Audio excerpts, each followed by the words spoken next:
Hey everybody, Greg here. What I want to talk to you about today is post-COVID working out. In other words, going back to the gym after being off for 3 to 4 months. Because one of the things I see most of in my clinic and what I treat the most are overuse injuries, especially at New Year's. And nobody wants to be that guy, especially after being off 3 to 4 months, that goes back to the gym, is all heart, doesn't use that gym wisdom that you have, and gets injured or just too sore to continue. Because, let's face it, the gym clears out again after about 3 weeks when everyone decides, I'd rather go out and have a drink with the boys and I'll make up for it later. And you never do.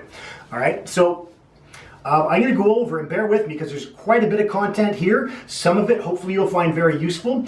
But I'm going to go over some of the main injuries that I see in my clinic so that you will know, A, if you're about to get one, and B, you'll be able to treat it if you're about to get one and not be off for 4 to 6 weeks after being off for 3 to 4 months already. All right, so you ready? Bear with me here. So probably the most common joint I treat in my clinic is shoulder. And one of the most common things I treat in the shoulder is, let's go with bicipital tendonitis. So tendonitis of the long head of biceps, all right? Yes, an overuse injury, but also mechanically overuse because you're using it incorrectly. If you've injured yourself before, there's a high likelihood that you're going to injure yourself in that same area again, especially after being off 3 to 4 months. All right, so let's go over the signs that you're starting to get some tendonitis. You know that clicking, if you've ever had it or heard someone else with it, you get that clicking in your shoulder when you're doing a bench press or a military press or some sort of a press. I don't know, mine's doing it right now.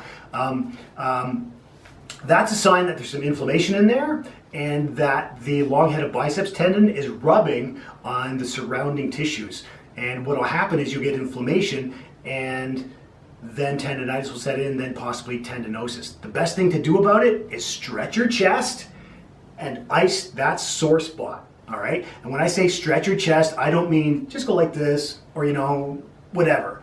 I don't mean just quickly and you're good. I mean, stretch it, and I don't like giving a time limit because everybody is different, but for the sake of this video, I will say 60 seconds, do it several times, and do that several times a day, and within a couple of weeks, I don't even like saying within a couple of weeks because I don't know how the severity of your injury, but the odds are if it's not that bad when you're just starting to work out, if you're icing it and stretching it, it's not going to get that bad. So fingers crossed I didn't just stick my foot in my mouth.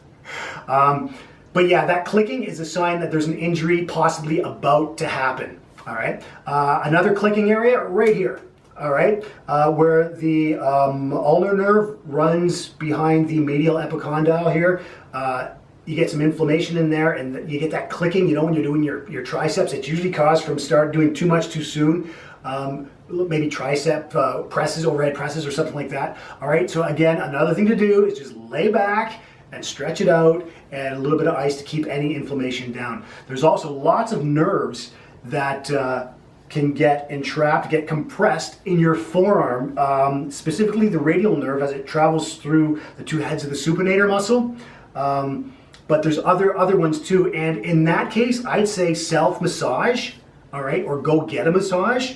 On your forearms. It's not going to be fun, but at least that way you'll know that, and hopefully the massage therapist is good, will be able to loosen up the tissues that are entrapping the nerves. A sign of that would be numbness and tingling, pins and needles, maybe some burning in your forearm, especially if when you're supinating or pronating your forearm, if you're feeling some pain in there, that's a sign that you've got problems.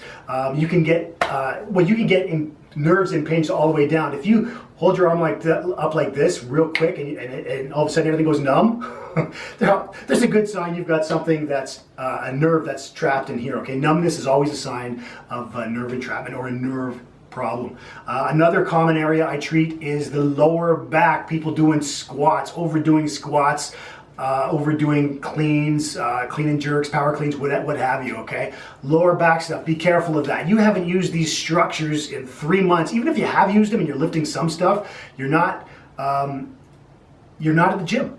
You're not lifting the same way. A good thing to do is practice form, all right? Go back to the gym.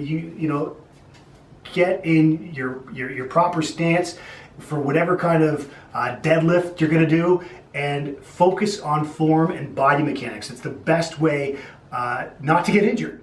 All right, light weights, high reps, and proper body mechanics.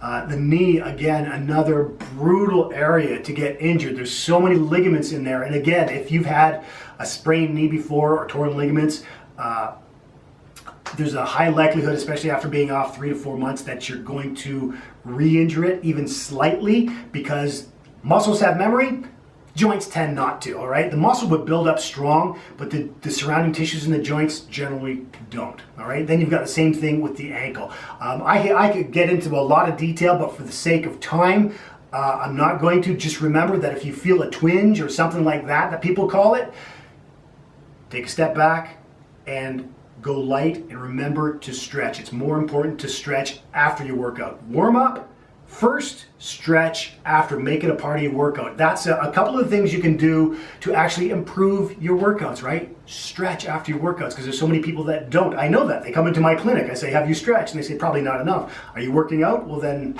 you probably should have stretched more at every workout. You wouldn't be here in the first place. It's just, it's gym wisdom. And I mean, I understand it. I'm like that too. I'm not perfect. I go back to it. I'm all heart, but I know I'm not going to get to where I was in one workout. It's going to take some time, and it's going to be like that for everybody. So anyway, hopefully this will help you, at least when you're at the gym. If you feel something, you know that, okay, I can stretch it and ice it, and I'll probably be okay. So good luck getting back to the gym. Stay fit and be healthy.